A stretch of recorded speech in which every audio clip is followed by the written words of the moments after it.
Welcome, everybody. It is me. It is the Cyber Warrior. This is Cyber Warrior Studios. I know you're all here for another amazing episode of Security Happy Hour. So, I do have a big show planned. We actually got a brand new guest. I know it's been harder and harder to come by them. As much as people are in cybersecurity, I'm like struggling to track down guests. So, if you know people, have them reach out. We'll get them on the show. It's going to happen. Now, saying that, it's going to be a great show. And I hope you're all excited because guess what? I'm excited. And that's just how we need to be. Now, with that being said, give me about 10 seconds and I promise we'll be ready.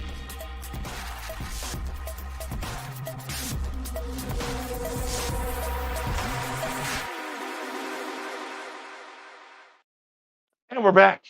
That's right. I am here with the one and only Katie McCaffrey. Katie was introduced to me by another previous guest, Natalie Baker. Natalie has been amazing and been on this show a few times. So I reached out to her, said, "Who you got?" And Katie was gracious enough to grace us with her presence. Katie, how you doing this evening? I'm doing great. Happy to be here. It's awesome to have you. And I know this is kind of your first foray into the podcast space, even though you are a Twitch streamer for gaming and stuff like that. So this is your new little thing for you. But with that being said, the first question I always ask people the first time they come on this episode: how did you find your way into cybersecurity?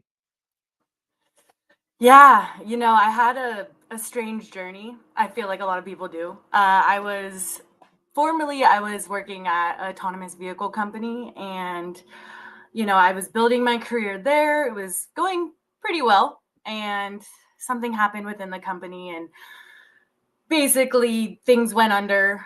About 900 of us got laid off. So I was kind of in this weird limbo of, do I go back into the same field? Do I study something else? Maybe find something more aligned with like my values? And so, talking with my best friend, he had just recently gotten into cybersecurity actually, and so he was a huge advocate for me. I have to thank him for pretty much giving me that nudge that I needed to make the career change.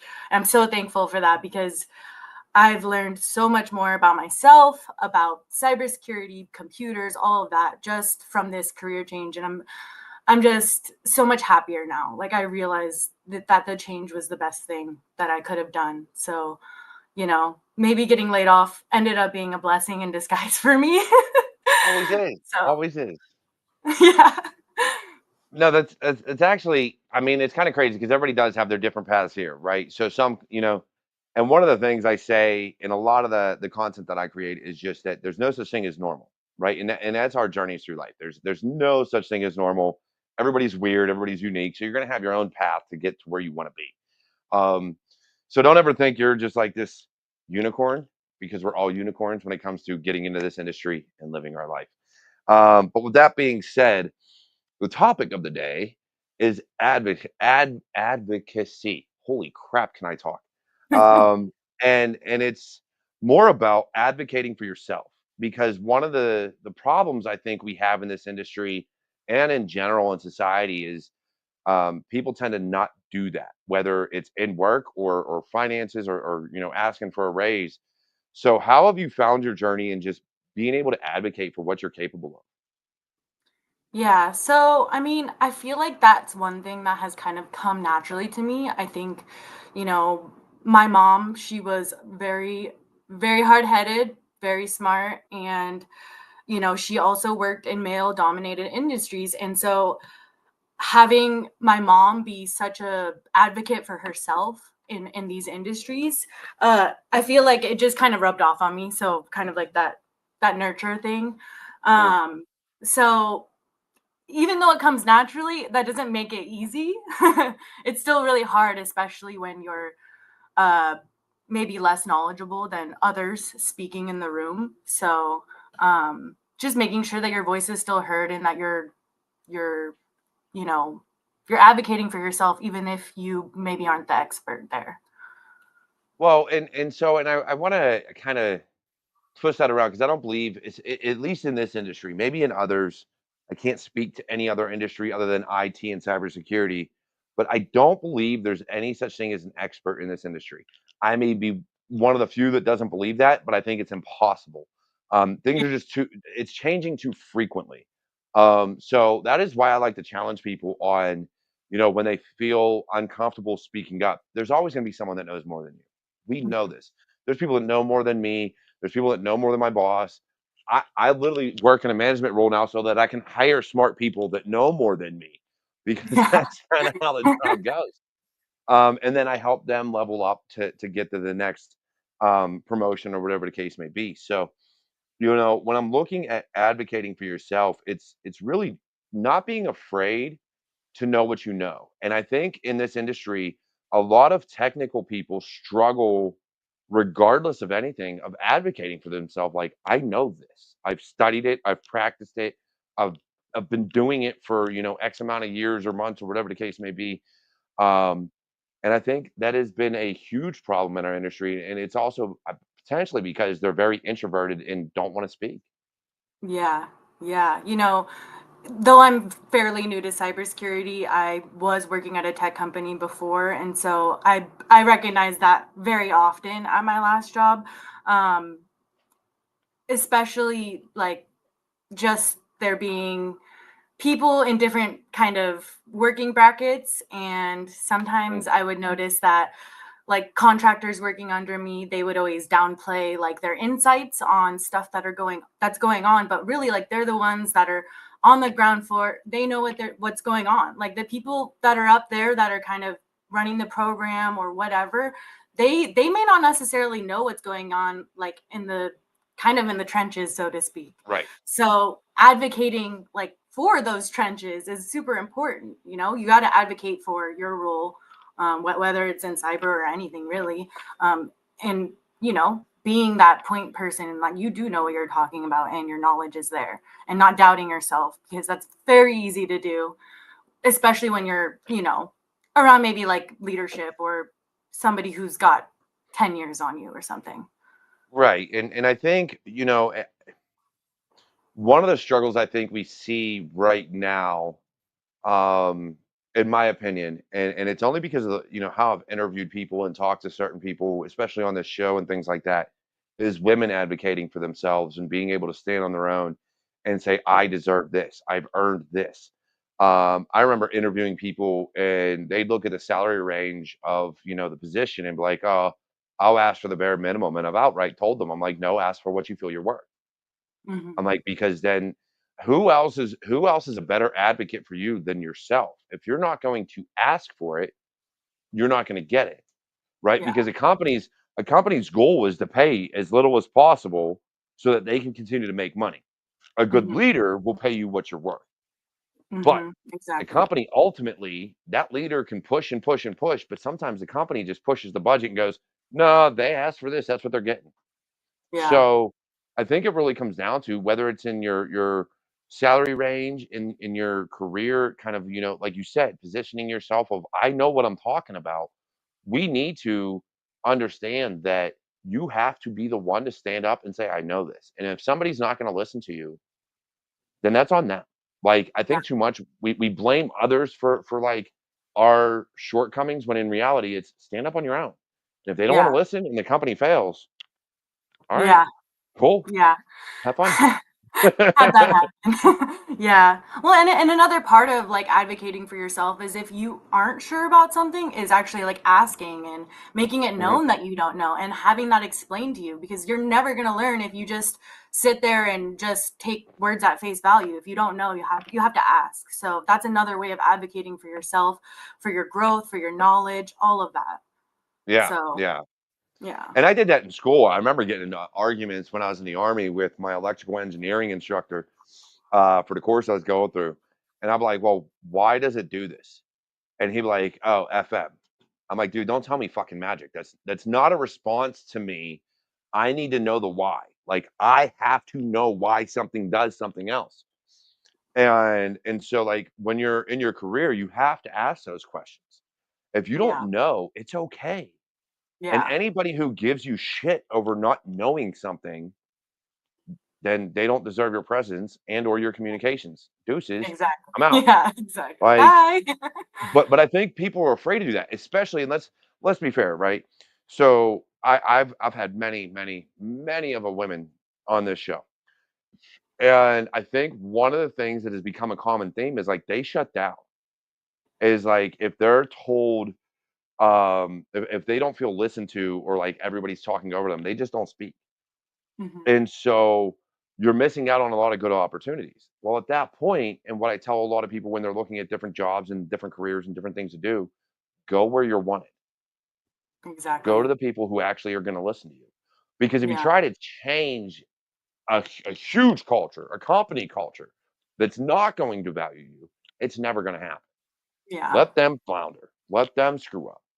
Mhm. Instead of trying to change them, you know what? You don't deserve me. I'm going to make this company better and screw you. But people don't want to do that. There's always an argument about it for some reason. Yeah, I think part of that is people do get complacent, and I think that also goes hand in hand with advocating for yourself when you're, just at a complacent job, you're just, doing the 9 to 5, you're Mm, done at the end of the week, but you're too tired to look for another job. And so like that's another way, like advocating for yourself for, if you're not happy there, go do something else. Change it, you're not a yep. tree, you can move. Right? It's like, you know what? I'm out. Right. No, I completely agree. And but do you think a part of that is still some of that old school thinking of either company loyalty and or I know you said complacency, and I feel people get complacent a lot. Um, so that's I'm sure that's part of it. But do you think it's still some of this you have to be somewhere for X amount of years or you're not worth it, right? Like you're job hopping, you're doing whatever. When in reality, it's I'm not happy. Like this is not benefiting me in any way. And being Yeah. able to explain that going down the line. Yeah, I mean, I've experienced that myself. I was very complacent. That's why I say getting laid off was a blessing in disguise because it forced me to, in a way, advocate for myself, because there was many times there where I would advocate for my team, for, everybody. And yeah, sometimes it just fell on deaf ears or I got talked over. But I didn't let that stop me. I still tried to make my voice heard, and people knew me for that. So uh, My maybe one in of the a good reasons way, you were but laid sometimes, off, I made my voice heard and they didn't like it. Too bad. no, I promise that wasn't it. I know people like that. I some of my, previous bosses have literally been fired because they were trying to stand up for their people Yeah, and companies didn't like it. And they were like, deuces, you yeah, out. And I'm like, my time's coming. I'm gonna be fired here in a minute. It'll be all right. yeah. Right. Well, they're doing you a service at that point, right? Oh yeah. Yeah. Like, thank you. Now I have actual Right. time to go find something better, Yeah. So something that I aligns mean, with my values. so like when it comes to work, how have you found, especially, I know who you work with and things like that, but in your opinion, kind of being able to stand on what you're delivering and who you are, I know that can be difficult at times because even I myself, when I'm like trying to do something that I know, but you're talking to executives or clients or something like that, and it's just the message is not getting through, right? They feel like they still know more than you. How have you been able to take your ability to present yourself and show that, no, this is what it is. This is who what I'm telling you is fact, is the way it needs to be.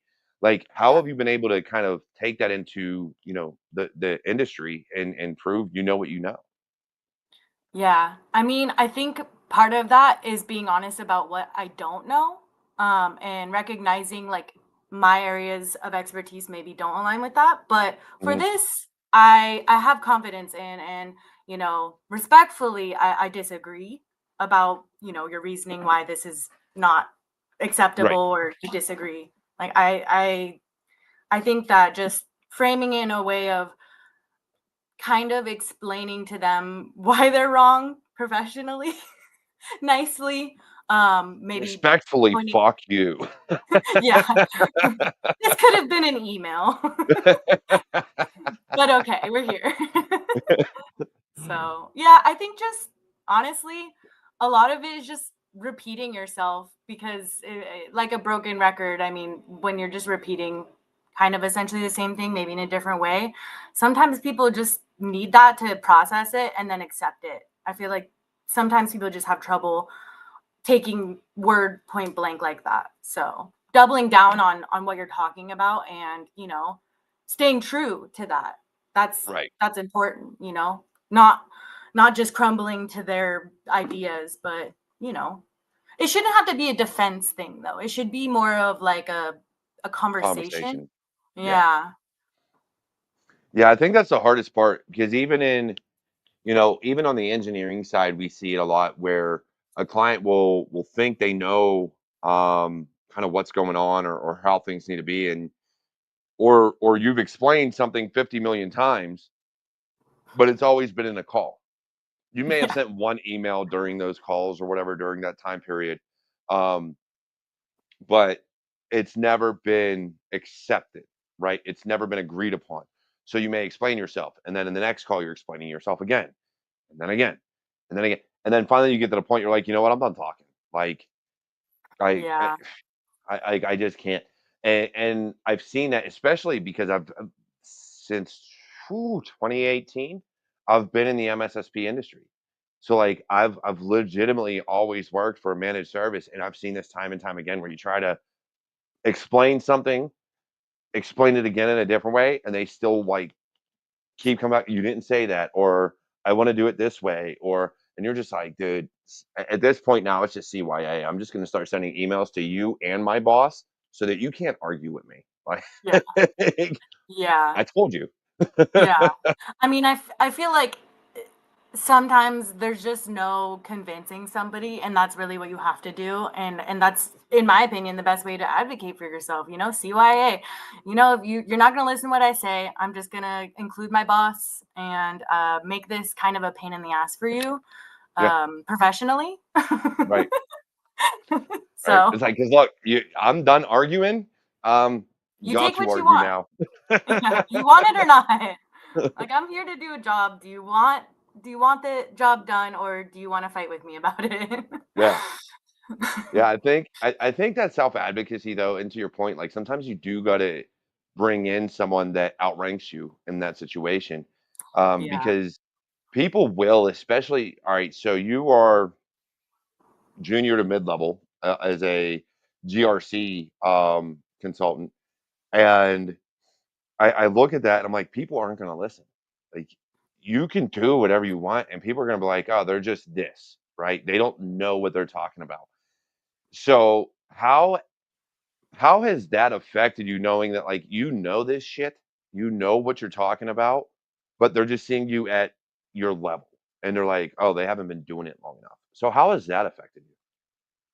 Yeah, I mean, I'll be honest, like, I'm very grateful because I haven't actually experienced too much of that in cybersecurity. I think I'm very lucky and fortunate for the company I work at. They haven't ever made me feel that way.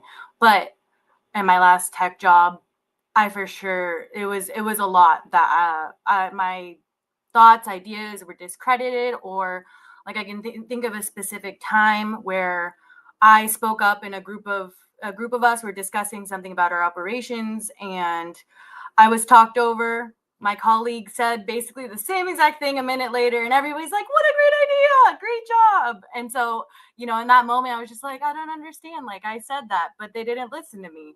So, just one way I advocated for myself there was just, recognizing that it wasn't personal. Like, they weren't personally out to get me or purposely ignoring me, but also thinking more deeply about ways that I can like have my voice heard.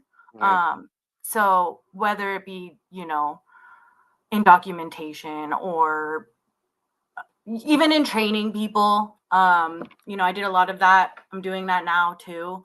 So, and done my own, like, done trainings for 800 hours for cybersecurity. So I feel like I've done plenty of training. So I think that that's the best way to advocate for yourself, is to advocate for others, to advocate for people who maybe are either parallel to you, below you, and lifting them up, because just that endless cycle of growth and bringing the people around you up with you. Like that's how you advocate for yourself. You build this community, you build people who believe in you, who respect you, and then those times where maybe somebody doesn't listen to you, they don't matter so much, and you find easier ways to kind of navigate that kind of thing.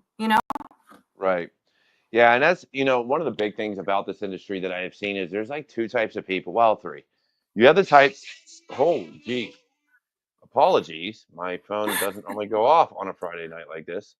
You find those people that um, are gatekeepers that are always there to hold someone else down or make things so difficult that it's almost impossible. You find the ones like yourself, myself, that try to lift people up and bring them along with them, and then you have kind of the quiet ones that just skate by. They just like they don't want to help others, but they're not holding them back either. They're just kind of in their Yeah. own little world. Nothing wrong with that. I mean, you do you, boo boo. The only ones I really have a Yeah. problem with are gatekeepers that are just like, oh no, unless you have a Totally. CISP and a CS, a CBS, or a CBE, Whatever, one of those letters. right? And you've developed 50 zero-day exploits. You don't belong in this industry. Like, shut up. Like, Yeah. all the way Yeah. off. All the way I off. mean, Go away. I mean, Like, that goes for so many different things. Like I experienced that just being a gamer. Same thing where it's like, oh, you don't, you're not that good at this game, so like, why do you even play, kind of thing. And I'm like, you don't what? know That the just the glitches in, logic's not in Battlefield? Oh my goodness. You shouldn't be playing that. Like, no, I just don't care. there. Yeah. So at that point, it's just for me, it's just easier to ignore the chatter in the room, so to speak. Right. Like if I think that tells you so much more about that person who has those like gatekeeping, like is a gatekeeper or feels like they're better than others because of their certifications or whatever. um I just feel like those people are kind of, I don't know, not as important to me. I think they're scared, right? Yeah. Because in my eyes, like people that hold others back, it's because they're afraid to level up anymore. And say that so they know if people get their level without what they have, all these amazing things, it makes them feel less than. It's a Yeah. power thing. It's Yeah. really what it comes down to. Um, look, I Yeah. used to have I have more letters after my name than the damn alphabet. I don't give a damn. Like certifications mean nothing in my eyes because it's okay, cool. You can take a test. Can you Right. actually sit behind a computer screen and do the job? Yeah. That's what I care about. I care less how well you test. I know people that Yeah. would run circles around me in reverse engineering and everything else, but they they wouldn't pass certification tests. Either one, because they didn't care because they knew they could blow it out of the water. So what's the point? Or two, because financially they couldn't afford it. Or even three, maybe they were horrendous test takers. Like Yeah. maybe they just couldn't take a test. There's nothing wrong with that. People get test anxiety. It is what it is. But like Yeah. you have to bring these people up with you because they are the ones that are going to shine. They're the ones that what when you move up to that manager and director level, you're no longer hands on keyboard. I'm sorry, homie. There's too much work to do at those higher levels. You've got numbers to worry about now. Let your smart people do smart people shit. Yeah. Like you Yeah. you need people smarter than you. If you're afraid of people smarter than you, you're in the wrong career field. Yeah. Absolutely in the wrong career field if you're afraid of people Yeah. smarter. Yeah. I think it kind of goes hand in hand with advocacy is, just kind of being humble. When you do learn something or you do feel like you're the quote expert, right? Nobody's an expert, Mhm. but when you feel like you're super strong and knowledgeable about a subject, just being humble about it it makes your point or anything you say have so much more meaning than if you kind of speak on it like you're talking down on others who don't understand or trying to understand, you know? Yeah, And I feel like they're not advocating for themselves at all or others in regards to anything related to cyber. And I feel like cybersecurity is very much like we're one team, our goal is to protect yeah, computers, like protect your personal data. Like the to be gatekeeping that is very strange to me. It just doesn't align with like all of like cybersecurity core like values of it. Right. And I feel the same way. It's been crazy. Like the journey that, I find yourself and others on is like understanding that, we should be helping each other. We should be growing together. And when you hit a certain point, you have to understand that you're not always going to be on top of your game. I mean, I Yeah. spent the first few years of my career studying how to break into computers. I spent the next few protecting computers. And I've spent the last 2 years being in leadership. Still an engineer, still doing hands on work, which sucks when you're like, oh, I'm a leader. And then you're like, oh, no, I actually got to do the work still. Crap, I still got to be on the front lines. Um, Been but at the there. end of the day, like you grow in your career. And if you want to, you know, help others, you have to show them that there's more to it. Like Yeah. you can't sit there and hoard all the knowledge. You can't sit there and be like, "Oh yeah, I'm going to hold you down because now you're a danger to my career." No, because if you help them up, then you can move up. If you're not Exactly. helping them, where are you going to go? Because Exactly. what's the point in promoting you if I have no one else to backfill you with? Yeah. It, And not only it, it that, but like always seems you didn't hypocritical and counterproductive to me. yeah, and like you didn't get there on your own. You definitely had to have people there to support you. I mean, I know I have so many people. So, Very few you people know. are prodigies that, and I know they're out there. Let's be fair. There's prodigies out there that at the age of like 5 years old were breaking into NASA and NSA and shit like that. They exist, but it Yeah, is so few people it's not worth that mentioning. it's not. It's such a minute amount that most people get into this industry through the support of others. They Oh yeah. learn what they learn through the support of others, because even when I've gone through my education and the certifications and the trainings and the studying, I would look at my counterparts when I was in the army and be like, "Yo, homie, how'd you find this answer?" And they're like, and they wouldn't tell me how. They would name a tool or a concept. And it was like, "Oh, light bulb. All right, cool. Let me go look into that real quick." And Yeah, and it would make sense from there. I think definitely. the only people that I ain't gonna say gatekeep, but I struggle to help are the ones that are looking for all the answers. Like they don't Yeah, want to learn. They come to yeah. you for the answer. And it's like, I can't give you the answer. Th- You That need to that do your defeats due the purpose. diligence. Like you have to be willing to learn in this industry or you're not gonna go anywhere. Oh, a You're hundred literally percent. gonna struggle your entire career. Yeah, I think that's for me why it was easier for me to get into this industry is even though I didn't graduate from a formal college, when I was in college, I really loved learning. I always loved going to class. I loved learning new things. My struggle was always getting the homework done. I was like, "Ugh, I don't want to do homework. I just Mine did was going work to all day in class. Let's be fair. I've been a gamer and I was whew, I mean, I graduated college. Yeah, I got a degree. We're not gonna tell we're not gonna put out there how I got a degree. I got a degree. But I would I hear that a literally lot. like 4 o'clock in the morning, I'm still drinking and going, I got class in like 2 hours. I get an hour of sleep. That hour of sleep never came. 6, 7 o'clock rolled around. I was like, you know what? I'm gonna pass out now. Yeah, no, exactly. And that was kind of same, like just out of high school, you're not sure. I know for First bit me, of freedom. Sit yeah, I was down. like, I don't know what I want to do. I'll just take general education. And then so I did that and I was like, God, this is kind of, you know, I should probably find something. And then I just decided to work instead. I don't know if that was a better decision, but it is what I chose. So, um, going getting back into school just last year to study cybersecurity was, I would say that was the best way I could have advocated for myself, for my personal growth, for, my professional career.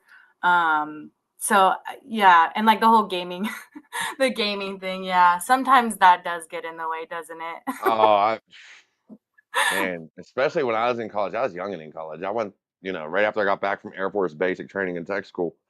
I started my college career and I spent so much time behind a console. I'm not a computer gamer. I was a console gamer, and man, Oh, Call of Duty was same. life.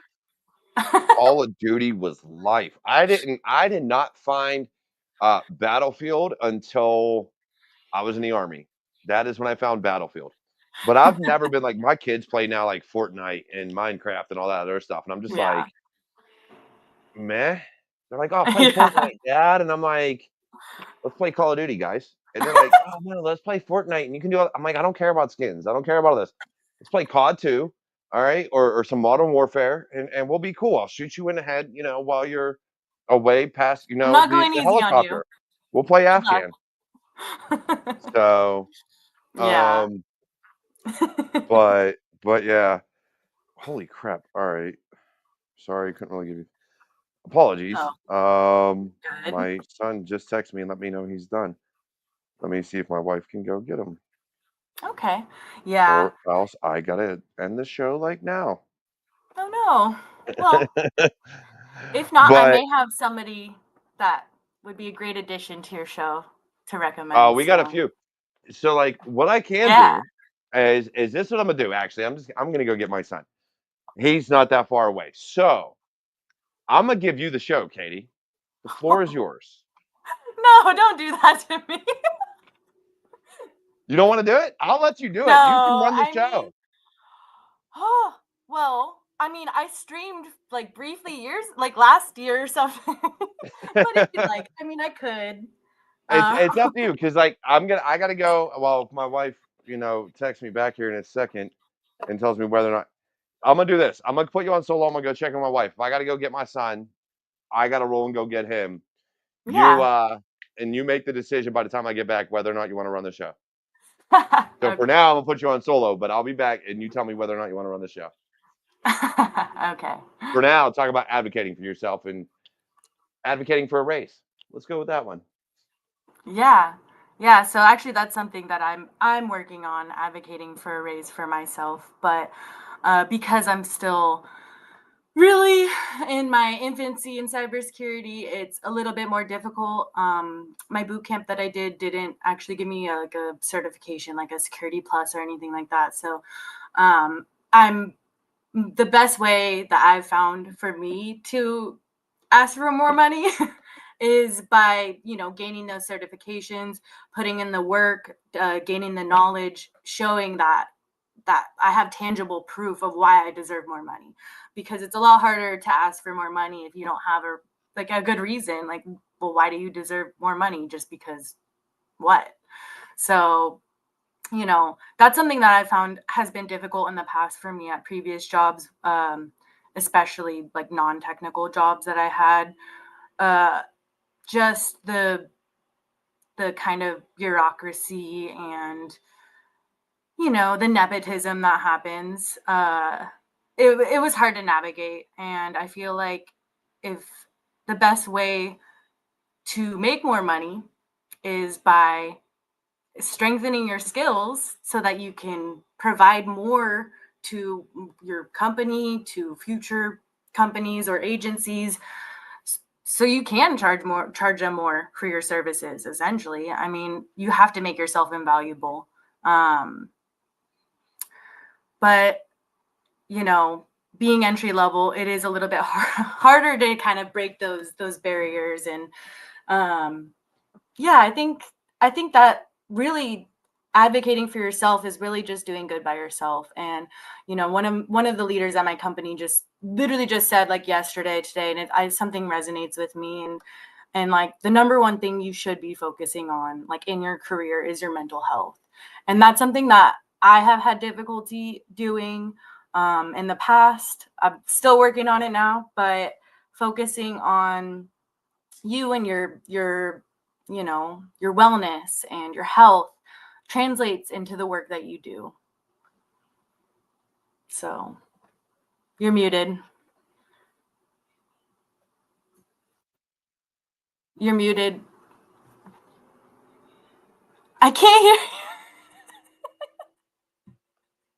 So I sent Natalie the link on LinkedIn if she wants to jump in and help you out. Oh, I love that. Um, Otherwise, if you can hang on until I get back in like 20 minutes, and Yeah. I'll be back. But the show is yours and or Natalie's. Okay. Um, I love that. so I think she's an There's admin. my So girl. Yeah. let me see. Is she an admin real quick? General. Let me make sure she's an admin. If not, I'll make her one. And then I got to go get my son because he decided to tell me just now that he isn't. I'm just reading some of the messages on the chat. All right. So I need, I cannot. Oh, that's right. She couldn't come on tonight. Forgot about that. Kate, can you handle the show for 20 minutes? Yes or no? Up to you. Sure, why not? You're awesome. So Talk about Natalie's not advocating for coming. yourself. Natalie, what the heck? I forgot she's tied up today. But No, it's okay. go ahead, run the show. I'll be back as soon as possible, and then we'll end it when I come back. Okay. Oh man. Well, I guess I could go to the chat then and catch up. I was not paying attention. Oh gosh. Get good. Yes. That's the goal. Getting good. That is the goal, I think. And that's to get good, you have to advocate for yourself. So Anthony, I see you said something about 100% scared and insecure. Is that in reference to like transitioning out of a different field into a new one? That was for sure how I felt. I mean, you were there. But oh, and I see Liliette's here. We were talking about gatekeepers. Oh yeah, gatekeepers for sure, And I think that's why it's so much better to have, leaders who are humble. And that's why I'm really thankful for my company. They're humble. They don't make you feel less than for not knowing. And I've been there.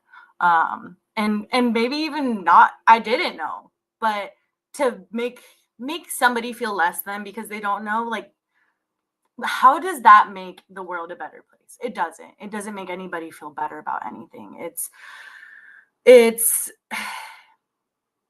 It's more soothing to their ego, I guess. But I feel like, ego should go out the window, especially like in cybersecurity. It's not about how you feel. It's about the reality of things, no matter what, there's risks everywhere. And like, really what it comes down to is like, how do you address those risks? How do you prepare in advance? And part of that is advocating for yourself and advocating for not even just yourself, but for others, lifting them up.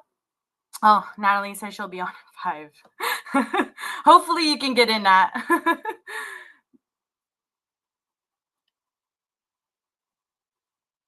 I'm just reading your guys' message. Hey, Nikki. Thanks for joining. Apparently, I have my own podcast now.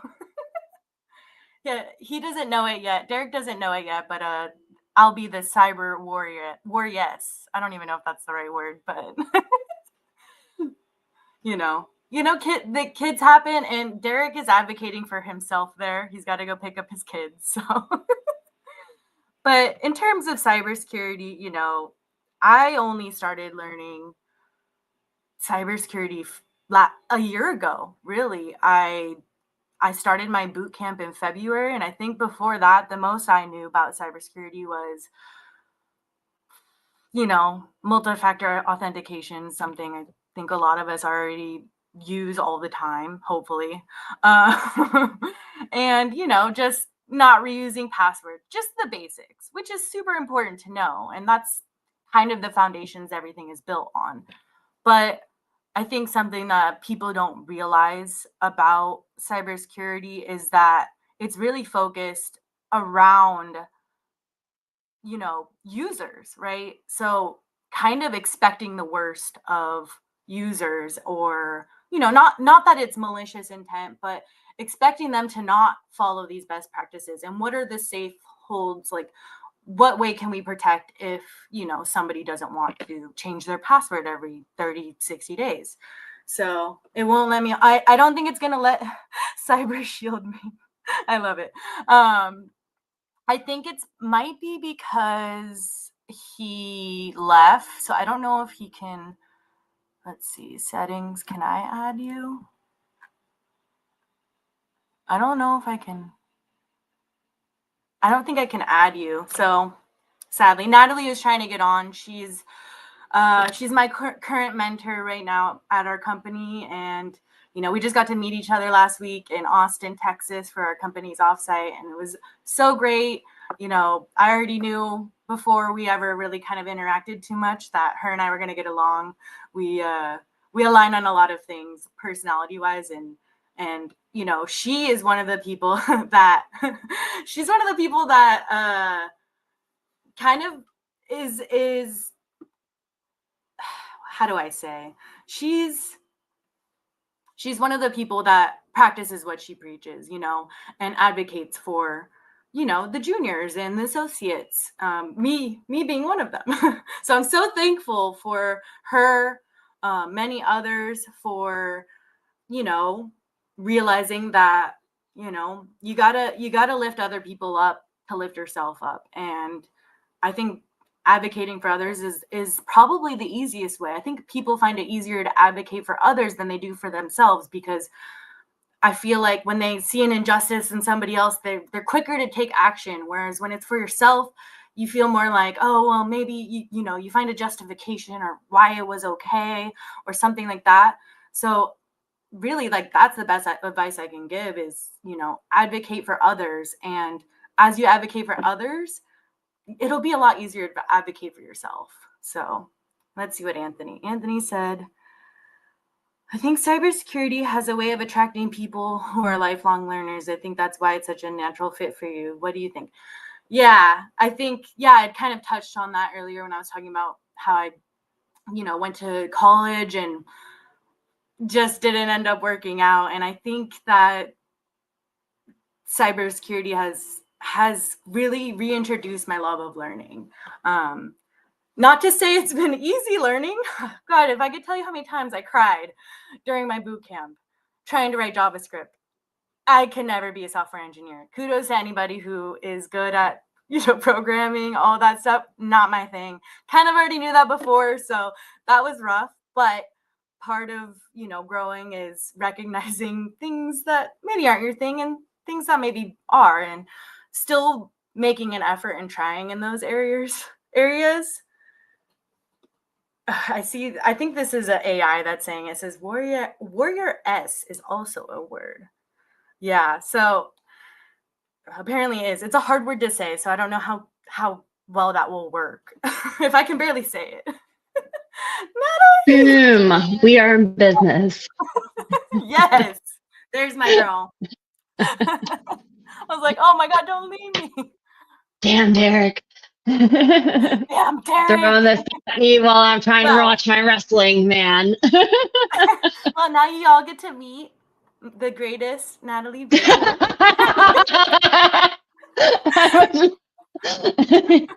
Too kind. Too kind. Sometimes the meanest. No, you are great, Oh, that's no, I too funny. appreciate you.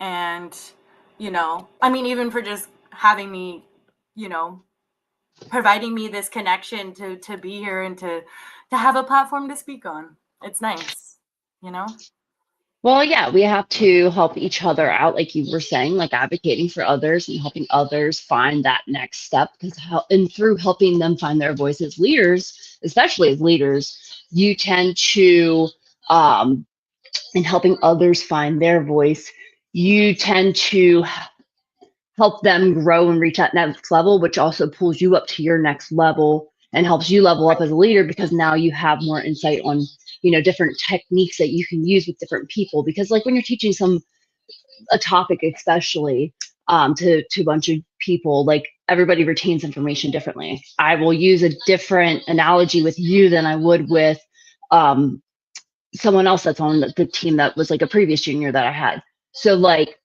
to explain something. So I think it's really important that you will help. It's important to think of it in a way of like, I'm helping grow my leadership skill set by helping and pulling up those that are on my team and making them stronger, because with making them look stronger, it makes you look stronger as a leader. What are your thoughts on that? Yeah, exactly. It's, in my last role, I was, I managed, like, I think it was like 30, 40 people, maybe not by myself, but yeah, that was one thing that I felt was missing from some of my colleagues was they were just there, they did the job. Whereas like for me, I think I got a little bit more personal, where not necessarily like in a unprofessional way, but more personal, and like kind of showing that care, which I feel like in tech sometimes there's that disconnect, because a lot of people, don't have those soft skills, or that emotional intelligence to kind of recognize situations and maybe the right thing to say. And so that's one thing that I always did too, was like I advocated, for my employees, like, hey, you're doing great. You should, think about maybe applying for this role, or think about studying this, and and just lifting them up. Because really, I mean, it's not just for myself, of course. I don't do that for self, growth or Yeah. anything. It's it's really just helping others. And I think that is really like the foundation of cybersecurity, is like helping others protect their data, or helping others to improve on their professional skills, on their technical skills, or even soft skills. And yeah, and at the end of the day, it does look good on a resume that you trained, mentored people, and if you have that tangible evidence, again, of things that you've done, whether it's mentoring somebody else, that just makes you look better, so helping others really helps yourself. Yeah, in the long run, it will help you. But you're right. You don't just do it just to help yourself. A lot of times, you'll see something in somebody else that they don't see in themselves too. And that's Yeah, always really cool when you can kind of, it's about the impact that you're able to make upon others, and how that can kind of trickle down. Because if, I show you that respect and that kindness, you're now trained to turn around to your juniors and show them that same respect and kindness, and it will just kind of trickle throughout cybersecurity altogether. Um, yeah, and that's the coolest piece of it, is like watching that trickling effect of like how you train, and then watching somebody take your leadership and like kind of mimic it, but in their own way, in a way that's authentic to them. yeah. and Um, and in some ways, doing that mentorship, you learn about yourself, you learn things, or they teach you something. Like, everybody has something to offer. I think that's something, like, whether cyber or real life, I feel like it's a lot of times it's really easy to focus on, like, oh, this person's horrible, like I don't like them and I never will. But I bet if you really just sat down with that person, maybe actually got to know them and what they were thinking, I'm sure you could find some redeemable qualities. Maybe not everybody, but we'll say you most can people. try. I I would I'm a say most of pessimist. the time I'm a glass half full. Sometimes I'm I'm a glass half empty I'm not a myself. pessimist, so I am still a half glass full. I'm just realist, okay? I know how reality works, and Yeah. so like while I am very glass half full, I will also point out like the pieces that just don't meet from my understanding, and I'm just like, well, can we maybe do And this instead? yeah, that's super important too, and um I've had people in the past that I've trained, mentored, worked with, and like I still talk to them to this day. Like, in some ways I've even created friendships because of that. I mean, I don't know if that's just because I'm pretty much a social person for the most part. I may be introverted in my room most of the time now, but at one point I was very I have a lot of friends out there, so I feel like it's been easy for me to take people under my wing. And so it's so interesting to be on the other side and be under somebody else's wing, and taking their guidance, and but also trying to I mean, and you understand, like, conversations that we've had, that I bring a different perspective and maybe can give insight on things that maybe you had like an opinion on, that maybe I could change it just a little bit.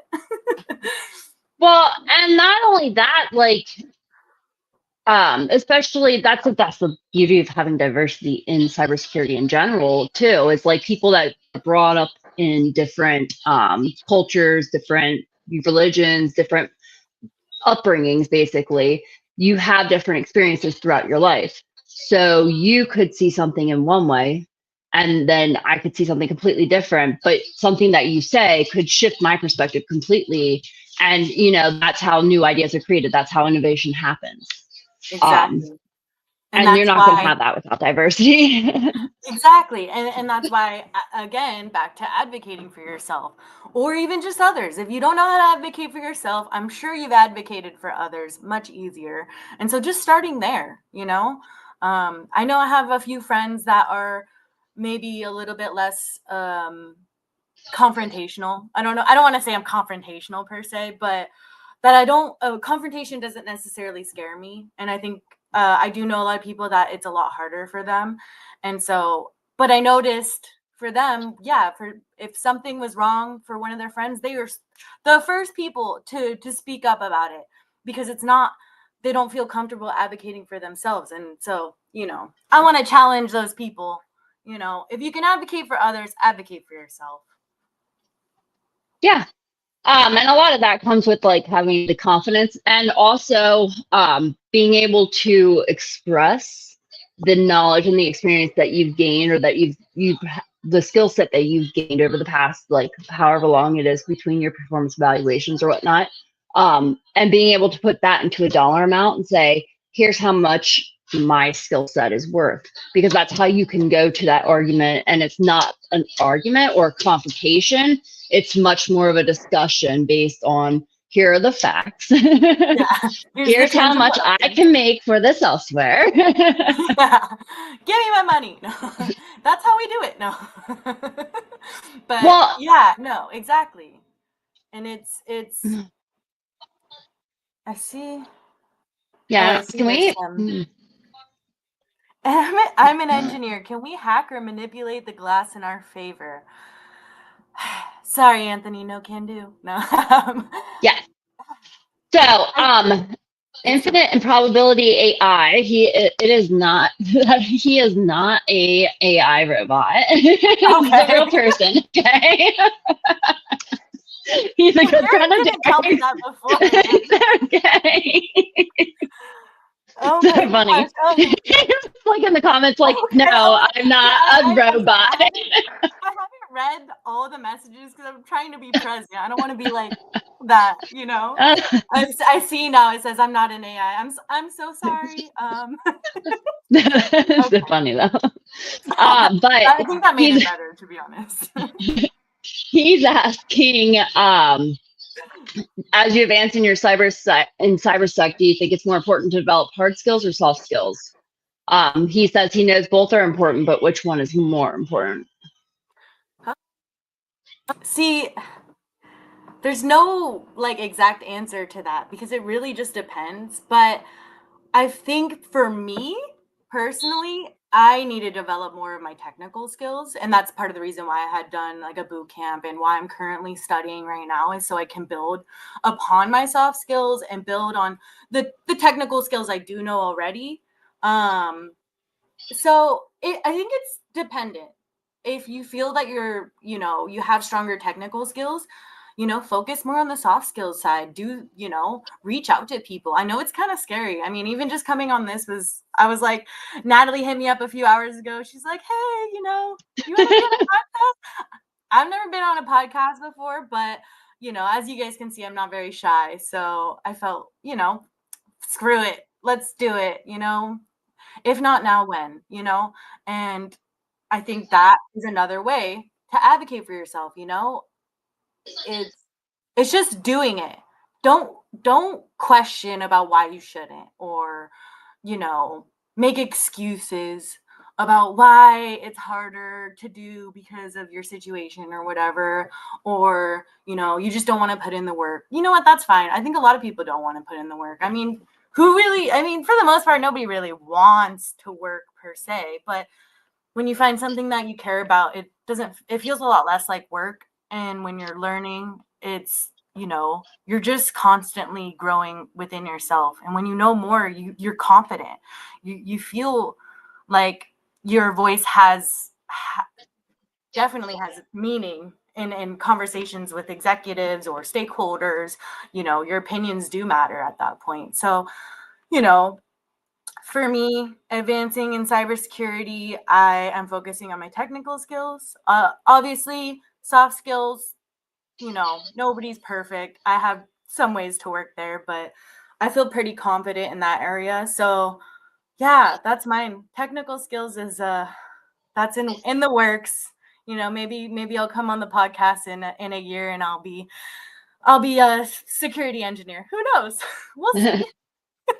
So, for my answer to that question, it's going to be it depends kind of answer. Okay.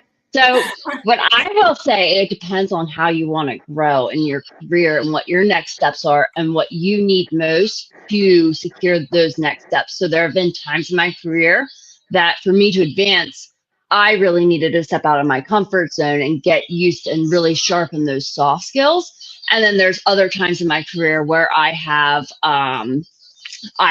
really needed to hone down and really buckle down on learning the hard technical skills as well. And it shifts, like, so it's not really like at any given point in time, it could be a different answer. Like last week, it was, technical skills as I was studying or last month, it was like technical skills as I was studying for a test. And now, it could be shifting into like, trying to make sure that we are maintaining stakeholder relations and stuff like that that are positive, right? So like it really just depends. And so yes, both are important. I think it depends on where you want to go next in your career and what skills you actually need to hold those positions.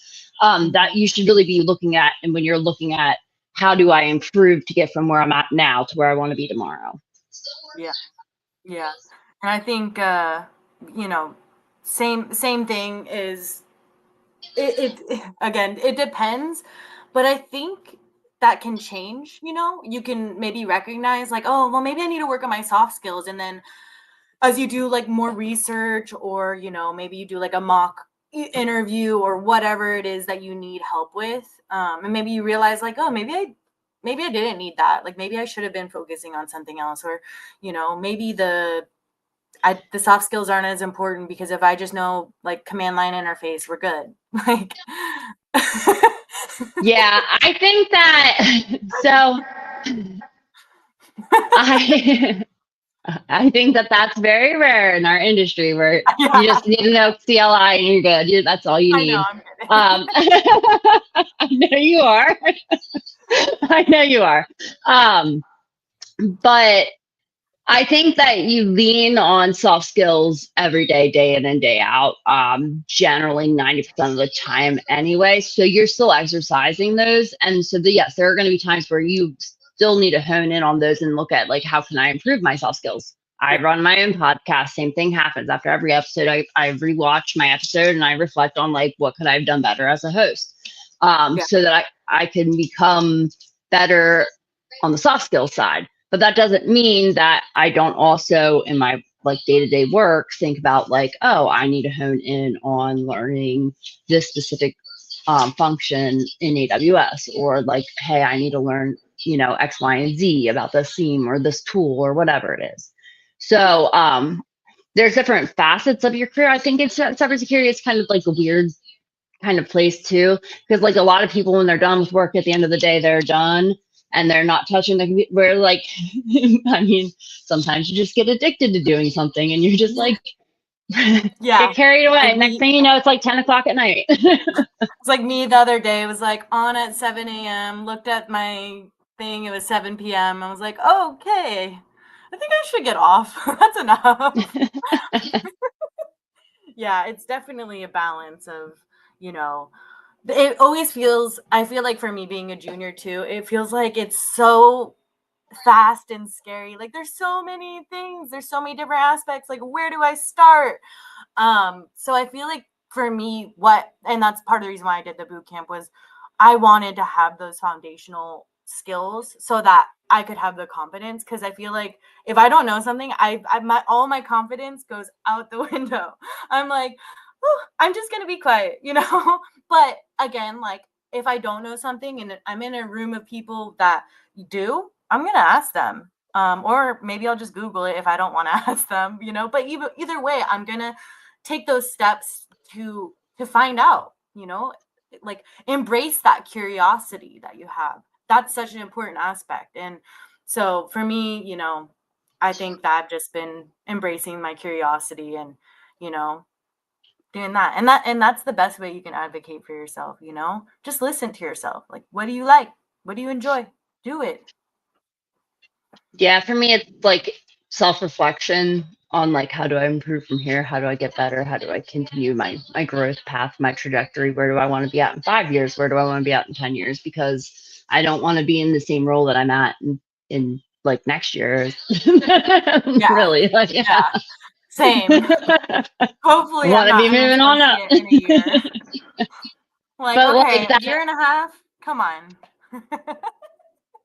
yeah, and I think that it's really important to know that, like, depending on where you're at in your career, like you might go and gain these technical skills, and then along the way, you're gonna like really quickly learn that, oh, I need to go learn a couple of these soft skills.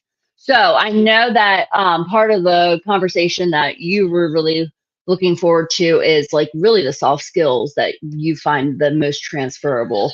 So what are some of your soft skills that you really find the most transferable to cyber that are non-technical soft skills that you transferred into cyber? Yeah. You know, my last role, though we dealt with like software and, you know, computers and stuff, I didn't necessarily have like the knowledge to write code or anything like that. And so I always felt not less than, I don't, it's not the right way to put it, but you know, inexperienced, I think. And that was something that I felt insecure about at that job, even though like my role did not require any of that of me. But it just like being there and seeing it, I'm like, God, I'm interested like how this works. But it is like I feel like, you know, kind of like where do I start? And and so for me, that's why you know, I did the boot camp. And that's one thing that when I had my mock interview with my school, but when I was preparing to find a job after finishing, you know, they were like, you did great, like the soft skills are great, you know. uh and I think that that's just something that has come more naturally to me as I've gotten older and worked in different fields, worked with many different people, all walks of life, you know. uh I mean, if you look back 10 years ago, and my best friend Anthony can contest to it, although I don't want him to. I My mouth got me into trouble at work. I had attitude. I was frustrated, bossy, angry, whatever, what have you, bitchy, even, you know, some people might say. And, you know, when I changed fields, I think that that's when I was like, you know what? Time to wipe the slate clean. That's not who I am. That's who I was there. That's not me. And I don't need to be like that. And I in a way, you know, I used the good parts of how I was there. And I took those and I remembered how I was in the bad times and maybe the unsavory times that I'm regretful of. And I use those as learning experience to be better in the future. And I think I'm very much I very much am like I just out with it, like very blunt. My thoughts, they're out. Like I have to, that's something that I still to this day work on is taking a second, thinking about what I want to say, reading it, making sure it's actually what I want to say, and then sending it. And so that's how, for me, I've improved my soft skills because they weren't perfect. They never have been. I mean, nobody's perfect, but that's how What up? you Natalie's here. know, Don't I say that. recognize my shortcomings. Natalie's perfect. Well, lies. Yeah, right. You Come know on, I how had many to people come I back get in on a anger good on a note regular there. basis. No, I had to come back in again. I apologize. I had to go get my son. It was kind of short notice. He likes to text and be like, "Hey, pick me up now." Unacceptable. And then I get there and he goes, "Oh, I'm talking to the director." But go I ahead. want to He's answer the just question I advocating for asked. himself. Well, so am I. So I would say a skill set that a soft skill that I've learned probably more recently in like a couple, like past, I would say 6 months even, would be the art of storytelling and being able to tell a really good story and really wrapping different concepts into a story so that people will stay engaged with the story, because most people will not remember any information you give them at the end of the day if you just try to drive facts to them. But if you tell them the story of why it's important to them or why it should matter to them, they tend to be more engaged, so they will remember the information you present to them. Yeah. Yeah, So, definitely. so what is the question of the day that's going on right now before I have to end the show because we're over 8 o'clock and so what is the final question that was asked? I don't remember. What was it? What soft Who's skills who's do you oh, find most transferable to cybersecurity? oh yeah. But that That one would was also a good Well, that one would too. be I actually like his. Yeah, we answered oh, it that was one like, what do earlier. you You think missed is that more one. important? Yeah. Yeah. yeah. Yeah. So we'll touch on I'll touch on soft skills real quick, and I think Natalie, to your point, storytelling is huge. Because you have to be Yeah. able to sell yourself even as you go on through your career, right? If you're going for a job, if you're interviewing, no matter what you're doing, you have to be able to tell a story about yourself, why you deserve a position, why you are who you are. All these things matter. I've noticed that a lot of hiring managers, right? Once you're in that leadership management role, they'll pass off the technical questions to their engineers, to their technical team.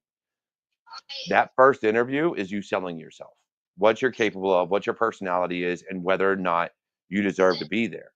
Mhm. That interview, and then if you meet with their boss, then that final interview would be a lot along the same lines. And the other one most definitely is I kind of heard it, kind of getting yourself in trouble with your mouth. Look, I'll be the first one to admit that I've done that. I actually did it recently. Um, Anthony sometimes said the same in the chat. Yeah, sometimes you get caught on a bad day. And, we had something come up and I got a call at like midnight. I was literally just about to lay down and go to bed. And I said, "What the fuck do you want?" Like, it was one of those things. And then I bitched the entire time, like to my boss of all people, like, this is bullshit. Like, why is this going on?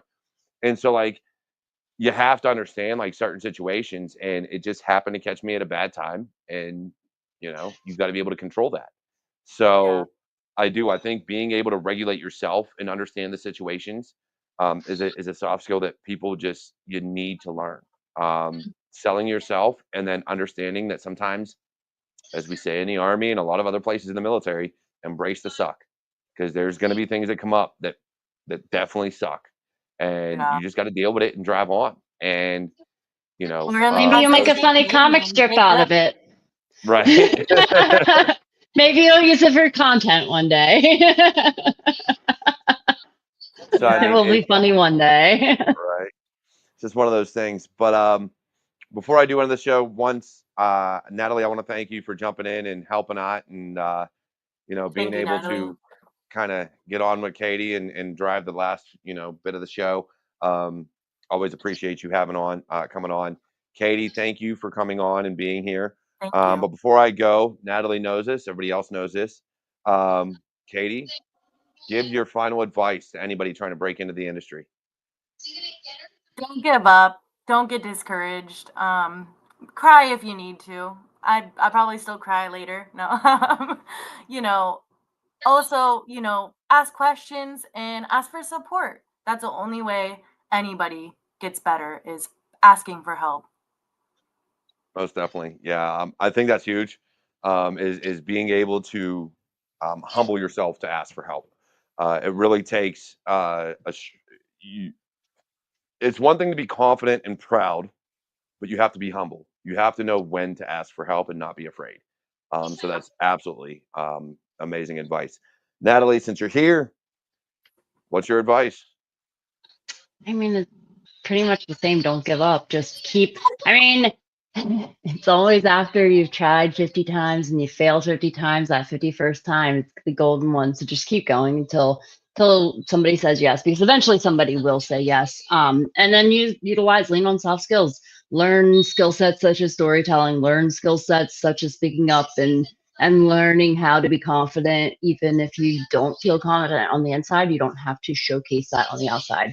You can let others think that you are confident in yourself. Um, And don't be afraid of not knowing something, because that's your opportunity to learn. Those would be my final piece of Definitely. advice. Or fake Definitely. it till you make it. I hate that because it's not really faking it. It really isn't. It's it Having goes a back to kind process. of what we talked about I'm is kidding. it's you know what you know. Yep. And a lot of people don't think they know something, and when you get into a room with people that are smarter than you, you think you're not on that level. When in Yeah. reality, you know things they don't. So in the things that you know, again, to Natalie's point, be confident. Speak from the Yeah. chest. Like you Yeah. know what you're capable of and believe in yourself. If you Yeah. don't speak with confidence, no matter what your education level is, no matter how many letters are after your name, nobody's going to believe you. Nobody's going to Yeah. take you seriously, and we're going to look at you like, why are you here? You Mhm. have to have that confidence and believe in yourself, because nobody else is going to believe in you until you do. That's really what it comes down to. You're the first. Until you believe in what you're saying, nobody else is going to believe it. Now, with that Oh, being said, look, go ahead, Kate. I was just gonna say, just to finish off with that is, I only meant fake it till you make it. Fake the confidence if you need to. If it doesn't come naturally, fake the confidence. Mhm. That's it. Don't fake the knowledge. Don't fake that part. Yeah, most definitely. And we all got to be confident in what we know, especially in this industry. When you deal with, in managed services or even in a regular corporation, you have to have it. Like people, you need to put yourself out there, be confident in what you know, be confident in who you are, and believe in yourself.